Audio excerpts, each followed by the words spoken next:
अस्सलामुअलैकुम नाजरीन, मैं सबिहा तबस्सुम और आप देख रहे हैं अम्बेडकर उर्दू न्यूज़। सबसे पहले पेश हैं सुर्खियाँ। हजारों सोगवारों की मौजूदगी में मुख्तार अंसारी सुपुर्द-ए-लहद अफसा अंसारी की तलाश में पुलिस कब्रिस्तान पहुंच गई। के तारका रामाराव के खिलाफ मुकदमा दर्ज, चीफ मिनिस्टर रेवंत रेड्डी के खिलाफ तबसरों पर कार्रवाई। रामेश्वरम कैफे धमाके के मुबैना मुलजिमीन का पता बताने वालों को 10 लाख रुपये का इनाम। और इसराइल की हट धर्मी के आगे दुनिया बेबस, मासूम फलस्तीनियों की आह सुनने वाला कोई नहीं। और अब खबरों की तफसील। मौत वो है जिसका ज़माना करे अफसोस, मौत वो है जिसका ज़माना करे अफसोस, यूं तो दुनिया में सभी आते हैं मरने के लिए। जी हाँ नाजरीन, हज़ारों सोगवारों की मौजूदगी में मुख्तार अंसारी सुपुर्द-ए-लहद अफसा अंसारी की तलाश में पुलिस कब्रिस्तान पहुंच गई। उत्तर प्रदेश के सीनियर सियासतदान मुख्तार अंसारी की आज हज़ारों सोगवारों की मौजूदगी में तदफीन अंजाम दी गई। मुख्तार अंसारी को गाज़ीपुर में उनके आबाई कब्रिस्तान में सुपुर्द-ए-लहद किया गया, लेकिन पुलिस उस वक्त मुख्तार अंसारी की मफरूर बीवी अफसा अंसारी का इंतज़ार कर रही थी। अफसा अंसारी यूपी पुलिस की लिस्ट में शामिल हैं, लेकिन वो कब्रिस्तान नहीं आई। मुख्तार अंसारी की मैयत को कालीबाग के कब्रिस्तान में सुपुर्द-ए-लहद कर दिया गया। उन्हें अपनी वालदा के खबर के पास दफन किया गया। हजारों अफराद जुलूस जनाजे में शिरकत की और बड़ी तादाद में कब्रिस्तान पहुंचे। अंसारी के भाई और बेटे ने जनाजे में शिरकत की। अफसा अंसारी कई मुकदमात में मतलूब हैं। उनके खिलाफ गैंगस्टर एक्ट के तहत भी मुकदमात दर्ज हैं। वो तकरीबन 1 साल से फरार हैं। वो घरेलू खातून होने का दावा करती हैं और उनके खिलाफ 3 अहम मुकदमात दर्ज हैं। पुलिस का कहना है कि ज़मीन पर कब्जे के 2 मुकदमात दर्ज हैं। 31 जनवरी सन 2022 को उनके खिलाफ जुनूबी टोला पुलिस स्टेशन में गैंगस्टर एक्ट के तहत मुकदमा दर्ज किया गया था। सियासतदान मुख्तार अंसारी, जो 5 मरतबा MLA रह चुके हैं, जुमेरात की रात दिल का दौरा पड़ने से इंतकाल कर गए। आज उनकी तदफीन पुरअमन तरीके से अंजाम पाई। BRS पार्टी के कारगुजार सदर के तारका रामाराव पर बंजारा हिल्स पुलिस स्टेशन में फौजदारी मामला दर्ज किया गया है। हाल ही में KTR ने तबसरा किया था कि चीफ मिनिस्टर रेवंत रेड्डी ने दिल्ली को रकम भेजी है। उन्होंने दावा किया था कि 2500 करोड़ रुपये इकट्ठे करके रेवंत रेड्डी ने ये रकम दिल्ली में पार्टी क़यादत को रवाना की।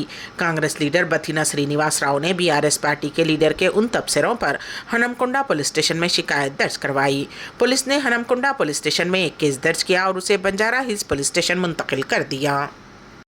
शहर के इलाके मेलार्दोपल्ली के स्पोर्ट्स कॉम्प्लेक्स के पास एक कम उम्र लड़की के कत्ल की वारदात पेश आई। पुलिस के मुताबिक 13 साला लड़की का सर पर वजनी पत्थर डालकर कत्ल कर दिया गया। आज सुबह मुकामी अफराद की इत्तला पर पुलिस ने वहां पहुंचकर नाश को पोस्टमार्टम के लिए उस्मानिया जनरल हॉस्पिटल के मुर्दाखाने में महफूज करवा दिया। पुलिस करीब में नस्ब CCTV कैमरों का जायजा लिया। बावसूख ज़राए के मुताबिक लड़की की शिनाख्त कर ली गई है और उस पर हमला करने वाला मोइन नामी शख्स बताया जा रहा है। मालूम हुआ है कि वो लड़की को शादी के लिए हिरासत कर रहा था। उसकी हिरासानी से तंग आकर लड़की के घर वालों ने अपना मकान भी तब्दील कर दिया था। जुमा की सुबह मुलजिम लड़की को लेकर मेलार्दोपल्ली पहुंचा और उसने मंसूबाबंद तरीके से जिनसी ज्यादती के बाद उसका सर पर वजनी पत्थर डालकर कत्ल कर दिया। पुलिस मुलजिम की तलाश कर रही है। नेशनल इन्वेस्टिगेशन एजेंसी ने बेंगलुरु के रामेश्वरम कैफे में हुए धमाके के मुकदमे में 2 अहम मुलजिमीन की गिरफ्तारी के लिए मालूमात फ्राहम करने वालों को 10 लाख रुपये इनाम देने का ऐलान किया है। NIA ने दोनों की तस्वीर जारी करते हुए आवाम से ख्वाहिश की है कि वो मुसव्विर हुसैन शाहजेब उर्फ शाहजेब और अब्दुल मतीन अहमद ताहा के बारे में मालूमात फ्राहम करें, जो इस मुकदमे में मतलूब हैं। भारतीय जनता पार्टी ने लोकसभा इंतखाबात के लिए पार्टी के साबिक सदर और वजीर दिफा राजनाथ सिंह की सदारत में 27 रुकनी मंशूर कमेटी तश्कील दी है। पार्टी ने आज यहाँ ये जानकारी दी। वजीर ख़जाना निर्मला सीतारामन को BJP की मंशूर कमेटी का कन्वीनर बनाया गया है और कॉमर्स और सनत के वजीर पीयूष गोयल को शरीक कन्वीनर बनाया गया। मंशूर कमेटी के दीगर मेंबरान अश्विनी विष्णु, अर्जुन मुंडा, भूपेंद्र यादव, करण रिजिजू, धर्मेंद्र प्रधान, अर्जुन राम मेघवाल, हेमंत विश्व शर्मा, भूपेंद्र भूपेंद्र पटेल, विष्णुदेव साई, मोहन यादव, शिवराज सिंह चौहान, वसुंधरा राजे, स्मृति ईरानी, जोलानी, रविशंकर प्रसाद, विनोद तावड़े, सुशील मोदी, केशव प्रसाद मौर्य, ओम प्रकाश धुनकर, राजीव चंद्रशेखर, राधा मोहन दास अग्रवाल, मनजिंदर जीत सिंह सरसा, अनिल अंटोनी और तारिक मंसूर हैं। राजनाथ सिंह को कमेटी का चेयरमैन बनाया गया है। सीतारामन इस कमेटी की कोऑर्डिनेटर होंगी, जबकि मरकजी वजीर पीयूष गोयल कन्वीनर होंगे। कई दिगर मरकजी उजरा गुजरात, असम और मध्य प्रदेश जैसी रियासतों के उजराए आला और शिवराज सिंह चौहान व वसुंधरा राजे जैसे तजुर्बेकार लीडरों को कमेटी में जगह दी गई है। राजनाथ सिंह, जो पार्टी के साबिक सदर हैं, 2019 के इंतखाबात के लिए बीजेपी की मंशूर कमेटी के सरबराह भी थे। मौजूदा पैनल में भी कई अराकीन को दोबारा मौका दिया गया है। मरकजी हुकूमत और कांग्रेस की तरफ से अदलिया पर इल्ज़ामात लगाने की जारी एक अहम पेशरफ्त में कांग्रेस लीडर प्रियंका गांधी वाड्रा ने हफ्ते को मरकज पर इल्ज़ाम लगाया कि वो सुप्रीम कोर्ट के इंतखाबी नताइज को कालदम करार देने के बाद अदलिया पर दबाव डाल रही है। वाड्रा स्कीम पर हैरत का इजहार किया कि क्या मोदी हुकूमत को एक आज़ाद और मजबूत अदलिया मंजूर नहीं। कांग्रेस जनरल सेक्रेटरी का ये तबसरा 2 दिन बाद आया है, जब वज़ीर आज़म नरेंद्र मोदी ने चीफ जस्टिस ऑफ इंडिया को लिखे गए 600 से ज़्यादा वकला के रद्द अमल में पुरानी पार्टी पर तनकीद की थी और इल्जाम लगाया था कि एक मफाद परस्त ग्रुप अदलिया पर दबाव डालने और उसे बदनाम करने की कोशिश कर रहा है। मोदी ने जुमेरात को कहा कि दूसरों को मारना और धमकाना ये विंटेज कांग्रेस कल्चर है। एक्स के एक्सपोज पर प्रियंका गांधी ने कहा कि इंतखाबी बांड्स पर सुप्रीम कोर्ट के फैसले से घोटाले की परतें बेनकाब होते देखकर खुतूत लिखकर अदालती निज़ाम पर जिस तरह से दबाव डाला जा रहा है और फिर वज़ीर आज़म का खुद मैदान में उतरना और अदलिया पर मनफी तबसरा करना जाहिर करता है कि कुछ गड़बड़ है। हुकूमत जमहूरियत की मौजूदा शक्ल को ख़तरे में डाल रही है। केरला के वज़ीर आला का बयान। केरला के वज़ीर आला पिनराई विजयन ने अपने रियासती इंतखाबी मुहिम के दौरे का आगाज़ तिरुवनंतपुरम से किया। LDF मुहिम का इफ्तिताह करते हुए केरला के वज़ीर आला ने मुल्क की सेकुलर और जमहूरी साख को ख़तरे में डालने के लिए मरकज़ी हुकूमत पर सख्त नुक्ताचीनी की। पिनराई विजयन ने कहा कि बीजेपी की क़यादत वाली हुकूमत मुसलसल अपोजिशन की आवाज़ को निशाना बना रही है। ज़्यादातर शहरी खौफ के आलम में जी रहे हैं। NDA हुकूमत के इक़दामात से दुनिया भर में हिंदुस्तान की छवि ख़राब हो रही है। उन्होंने कहा कि अक़वाम मुत्तहिदा और एमनेस्टी इंटरनेशनल हिंदुस्तानी जमहूरियत के काम करने के अंदाज पर सवाल उठा रहे हैं। अमेरिका और जर्मनी जैसे ममालिक NDA हुकूमत के इक़दामात की तनक़ीद कर रहे हैं। वो यहाँ तक सवाल कर रहे हैं कि क्या हम जमहूरी तरीक़े से चल रहे हैं। ये मुल्क के लिए शर्मनाक है। वज़ीर आला ने CEA को नाफिज करने के मरकज़ी हुकूमत के हालिया फैसले और शराब पॉलिसी के मामले में दिल्ली के वज़ीर आला अरविंद केजरीवाल की गिरफ्तारी का जिक्र किया। उन्होंने कहा कि लोगों को एहसास है कि मुल्क खतरे में है, वो यहाँ रहने से डरते हैं। अमेरिका और मगरबी एशियाई ममालिक मुल्क की जमहूरियत पर शुकूक व शुबहात पैदा कर रहे हैं, जो हमारे लिए अच्छा नहीं है। वज़ीर आला आने वाले 24 दिनों में केरला में 60 इंतखाबी मीटिंगों में शिरकत करेंगे। वो हर रोज़ हर हल्के में 3 कॉन्फ्रेंसों में शिरकत करेंगे। वो 20 हल्कों में से हर एक में LDF की इंतखाबी कॉन्फ्रेंसों से खिताब करेंगे। कल्पना सोरेन की सुनीता केजरीवाल से मुलाकात। कल दिल्ली में एक साथ करेंगी रैली। दिल्ली शराब पॉलिसी मामले में ED के जरिए दिल्ली के वज़ीर आला अरविंद केजरीवाल की गिरफ्तारी के खिलाफ कल यानी 31 मार्च को दिल्ली के रामलीला मैदान में इंडिया ब्लॉक की एक मेगा रैली निकाली जाएगी, जहां आम आदमी पार्टी और कांग्रेस के लीडरान और कारकुनान महारैली को कामयाब बनाने के लिए दिल्ली में पूरी लगन से काम कर रहे हैं। वहीं इंडिया ब्लॉक के तमाम लीडरों को महारैली में शिरकत के लिए दावतनामे भेजे गए हैं। CM व ज़राए से मिली इत्तला के मुताबिक झारखंड की वज़ीर आला चंपई सोरेन भी इस मेगा रैली में शिरकत करेंगी। साबिक़ वज़ीर आला हेमंत सोरेन की अहलिया कल्पना सोरेन भी शिरकत करेंगी। कल्पना सोरेन आज दिल्ली पहुंच गई हैं, जहां उन्होंने महरूस वज़ीर आला केजरीवाल की अहलिया सुनीता केजरीवाल से मुलाकात की। झारखंड के मौजूदा वज़ीर आला चंपई सोरेन भी इस रैली में शिरकत के लिए कल दिल्ली आएंगे। इसराइल की हठधर्मी के आगे दुनिया बेबस, मासूम फ़लस्तीनियों की आह सुनने वाला कोई नहीं। इसराइल अक़वाम मुत्तहिदा की सलामती कौंसिल की रमज़ान में जंग बंदी की करारदाद और अक़वाम मुत्तहिदा की आला अदालत के ग़ज़ा में इमदाद के लिए मज़ीद गुज़रगाहें खोलने के हुक्म की धज्जियाँ उड़ा रहा है। सहयूनी फ़ौज ग़ज़ा के निहत्ते फ़लस्तीनियों और बच्चों पर बर्बरियत की नई मिसाल क़ायम कर रही है। معصوم بچے اسرائیلی فوج کی بمباری میں اپنے ماں باپ کی باہوں میں دم توڑ رہے ہیں۔ دنیا میں بچوں کی آمد کا انتظار کرنے والی فلسطینی مائیں غذائی قلت کا شکار ہیں۔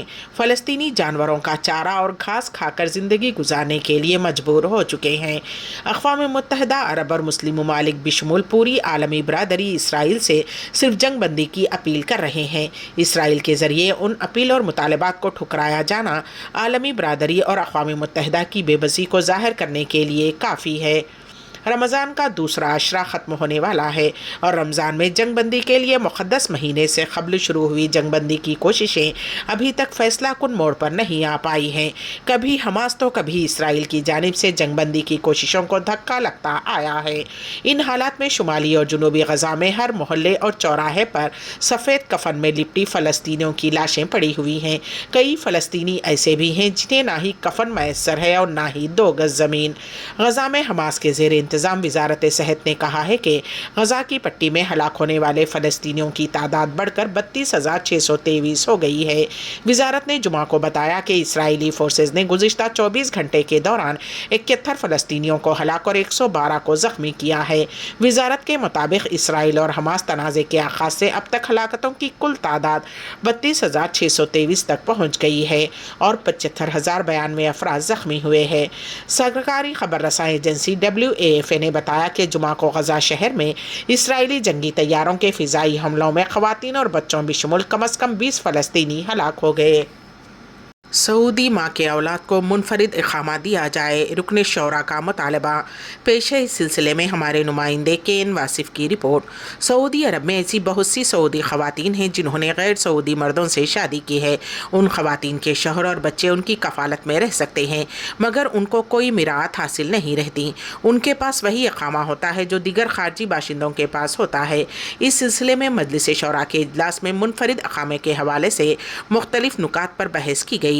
رکن ڈاکٹر لطیفہ الشعلان نے تجویز پیش کی کہ سعودی خواتین کی اولاد کو اقامہ ممیزہ دینے پر غور کیا جائے۔ اخبار 24 کے مطابق مجلس شورا کا اجلاس چیئرمین ڈاکٹر عبداللہ بن محمد آل الشیخ کی سربراہی میں منگل کو منعقد ہوا، جس میں متعدد تجاویز پر بحث کی گئی۔ رکن شورا ڈاکٹر لطیفہ الشعلان کی تجویز سے شورا کی کارروائی کا آغاز کیا گیا، جس میں انہوں نے کہا کہ ایسی سعودی خواتین جن کی شادی غیر ملکی افراد سے ہوئی ہے، ان کی اولاد کو منفرد اقامہ دینا مملکت کے لیے مفید ہوگا۔ رکن شورا ڈاکٹر لطیفہ نے اس حوالے سے اپنے دلائل میں کہا کہ ایسے متعدد کیسز ہمارے سامنے ہیں جن میں یہ دیکھا گیا ہے کہ سعودی والدہ اور غیر ملکی والد کے بچے تعلیمی معیار کے اعتبار سے کافی قابل اور باصلاحیت ہیں۔ ایسے بچوں کو منفرد اقامہ جاری کرنے کا فائدہ مملکت کو ہوگا۔ ادبی فورم ریاض کے زیر اہتمام مظفر نایاب کا خیر مقدم۔ پیش ہے اس سلسلے میں ہمارے نمائندے KN واصف کی رپورٹ۔ شاعری جذبات کے اظہار کا ایک ذریعہ ہے۔ شاعری کا مادہ شعر ہے۔ آتے ہیں غیب سے یہ مضامین خیال میں کے مصداق، یہ مضامین الفاظ میں ڈھلتے ہیں اور کرتاس پر بکھر جاتے ہیں۔ سریر خامہ سے نکل کر کاغذ پر پھیلے یہ شعر لکھنے والے کے ذہنی سطح، پرواز خیال، سوچ و فکر اس کے حلقہ نشست و برخاست کا پتہ دیتی ہیں۔ انڈین فرینڈز سرکل ادبی فورم ریاض ایک ایسا حلقہ احباب ہے جن کے شعری و نثری تخلیقات میں سخنوری کے تقاضوں کی تکمیل کے ساتھ ملت کی تعمیری تنقید و فکر، سماجی ناسور کی نشاندہی، ماحول میں پھیلی برائیوں کی طرف اشارے ملتے ہیں۔ ادب کے مختلف اصناف میں معقول دخل رکھنے والے طاہر بلال کی قیادت میں رواں ادبی فورم فیاض پابندی سے ادبی نشستوں کا اہتمام کرتا ہے۔ جمعرات کی شب ادبی فورم نے معروف شاعر، ادبی حلقوں کی جانی مانی شخصیت مظفر نایاب کی خیر مقدمی تقریب کا اہتمام کیا۔ صدر ادارے ادب اسلامی قطر مظفر نایاب کے اعزاز میں سجائی گئی اس محفل کی صدارت فورم کے سابق صدر ابو نبیل خواجہ مسیح الدین نے انجام دی۔ کوہنا مشق افسانہ نگار و شاعر ابو نبیل بھی ان دنوں ریاض میں وزٹ پر آئے ہوئے ہیں۔ صدر فورم طاہر بلال نے مہمانوں کا خیر مقدم کیا۔ محفل کا آغاز انجینئر سہیل احمد کی قرأت کلام پاک سے ہوا۔ جمیل اکولوی نے نعت مبارکہ پیش کرنے کی سعادت حاصل کی۔ فورم کی روایت کے مطابق یہ محفل بھی 2 حصوں پر مشتمل رہی۔ نثری حصے میں سب سے پہلے وسیم قریشی نے اپنا افسانہ جعلی رستم پیش کیا۔ جس کے بعد افسانے کی زمین میں مضبوطی سے قدم جمائے ہوئے زمین سے بچھڑے لوگ کے خالق تنویر احمد تیماپوری نے اپنا افسانہ مکافات پیش کیا۔ نثری نشست کا اختتام کے واصف کے 2 افسانچوں خطۂ تعلق اور شانہ نشانہ پر ہوا۔ شعری نشست میں جن شعراء کرام نے اپنا کلام پیش کرتے ہوئے داد و تحسین حاصل کی، ان میں ممتاز دانش، ضیاء عرشی، جمیل اکولوی، حسان عارفی، اکرم علی اکرم، منصور قاسمی، طاہر بلال، سلیم کاوش، مظفر نایاب اور ابو نبیل خواجہ مسیح الدین شامل تھے۔ صدر محفل ابو نبیل نے اپنے صدارتی کلمات میں ادبی فورم کے اراکین کی ستائش کی، جنہوں نے فورم کو آباد اور سرگرم رکھا ہوا ہے۔ انہوں نے مہمان خصوصی مظفر نایاب کو ادارہ ادب اسلامی کی ایک فعال شخصیت، ایک بلند پایہ شاعر بتاتے ہوئے کہا کہ ان کی شاعری میں علامہ اقبال کا آہنگ نظر آتا ہے۔ مظفر نایاب نے ان کے اعزاز میں اس محفل کا اہتمام کرنے پر ادبی فورم ریاض کا شکریہ ادا کیا۔ انہوں نے کہا کہ اس محفل کے انعقاد نے انہیں اپنے دیرینہ رفقا اور قابل قدر احباب سے ملاقات کا موقع عطا کیا ہے۔ ادب میں ہر فن مولا کی حیثیت رکھنے والی شخصیت منصور قاسمی نے ماہرانہ اسلوبی نظامت سے محفل کو دلچسپ اور بشاش رکھا۔ تقریب کے روح رواں ضیاء عرشی کے ہدیہ تشکر پر اس یادگار محفل کا اختتام عمل میں آیا۔ کئی ممالک نے اسرائیل سے مطالبہ کیا ہے کہ وہ غزہ میں قحط سے جوجھ رہے لاکھوں فلسطینیوں تک امداد کی بلا تعطل ترسیل کی اجازت دینے کے لیے اقوام متحدہ کی اعلیٰ عدالت کے حکم کی تعمیل کرے۔ اسرائیل پر اقوام متحدہ کی سلامتی کونسل کی غزہ میں رمضان میں جنگ بندی کی قرارداد کی خلاف ورزی جاری رکھے ہوئے ہے۔ بین الاقوامی عدالت انصاف کے ججوں کے فیصلے کا ذکر کرتے ہوئے جنوبی افریقہ کے ایوان صدر نے کہا کہ اسرائیل کے لیے نسل کشی کو روکنے کے لیے اپنی ذمہ داریوں کو پورا کرنے کا واحد راستہ عدالت کی ہدایات پر عمل کرنا اور غزہ میں فوجی کارروائیوں کو روکنا ہے۔ اس ہفتے کے شروع میں اقوام متحدہ کی سلامتی کونسل نے ایک قرارداد منظور کی تھی، جس میں رمضان میں فوری جنگ بندی اور 7 اکتوبر کو جنوبی اسرائیل پر حماس کے زیر قیادت حملے میں ارغمال بنائے گئے تمام اسیروں کی رہائی کا مطالبہ کیا گیا ہے۔ بیلجیم نے ICJ کے اقدام کی تعریف کی اور کہا کہ اسرائیل کو شہریوں اور بچوں کو بھوکا مارنا بند کرنا چاہیے۔ بیلجیم کے وزیر برائے ترقیاتی تعاون اور شہری پالیسی کیرولین جینز نے social networking platform X پر پوسٹ کیا کہ اسرائیل کا بھوک کو جنگ کے ہتھیار کے طور پر استعمال کرنا بین الاقوامی قانون کی کھلی خلاف ورزی ہے۔ ہندوستانی شہری پیدل سفر کرتے ہوئے 8 ماہ بعد مدینہ منورہ پہنچ گیا۔ پیش ہے اس سلسلے میں ہمارے نمائندے کین واصف کی رپورٹ۔ مہم جوئی کے شوق میں لوگ جوخم والے اور مشکل ترین کام کرتے ہوئے ریکارڈز قائم کرتے ہیں۔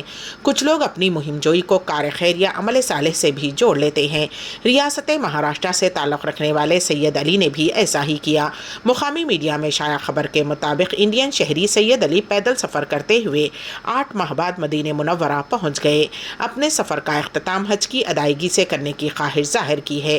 ولی عہد شہزادہ محمد بن سلمان کی تصویر والی ٹی شرٹ پہنے انڈین شہری نے سعودی ٹی وی الاخباریہ سے گفتگو کرتے ہوئے کہا کہ سفر مشکل ضرور تھا، لیکن اللہ مدد کرنے والا ہے۔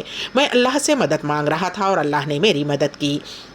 سید علی نے بتایا کہ ناسک سے پیدل سفر کا آغاز کیا، انڈیا کی مختلف ریاستوں مہاراشٹر، گجرات، راجستھان اور ہریانہ سے گزرتے ہوئے دہلی سے ایران پہنچا، وہاں سے عراق اور پھر سعودی عرب میں داخل ہوا۔ اب ریاض سے مدینہ منورہ پہنچا ہوں۔ انہوں نے کہا کہ ہر ملک کا اپنا نظام ہے جو اپنے طور پر درست ہے۔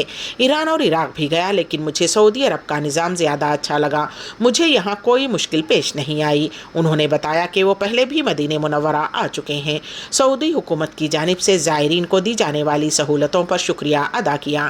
سید علی کا کہنا تھا کہ انہیں خصوصی طور پر شہزادہ محمد بن سلمان پسند ہیں، اسی لیے ان کی تصویر والی ٹی شرٹ پہنی ہوئی ہے۔ امبیڈکر اردو نیوز کے اختتام سے قبل دوبارہ سرخیوں پر ایک نظر۔ ہزاروں سوگواروں کی موجودگی میں مختار انصاری سپرد لحد افسا انصاری کی تلاش میں پولیس قبرستان پہنچ گئی۔ کے تارک راما راؤ کے خلاف مقدمہ درج، چیف منسٹر ریونت ریڈی کے خلاف تبصروں پر کارروائی۔ رامیشورم کیفے دھماکے کے مبینہ ملزمین کا پتہ بتانے والوں کو 10 لاکھ روپے کا انعام۔ اور اسرائیل کی ہٹ دھرمی کے آگے دنیا بے بس، معصوم فلسطینیوں کی آہ سننے والا کوئی نہیں۔ اسی کے ساتھ ہی امبیڈکر اردو نیوز یہیں پر اختتام پذیر ہوتی ہیں، تو دیجیے گا سبیحہ تبسم کو اجازت۔ اللہ حافظ۔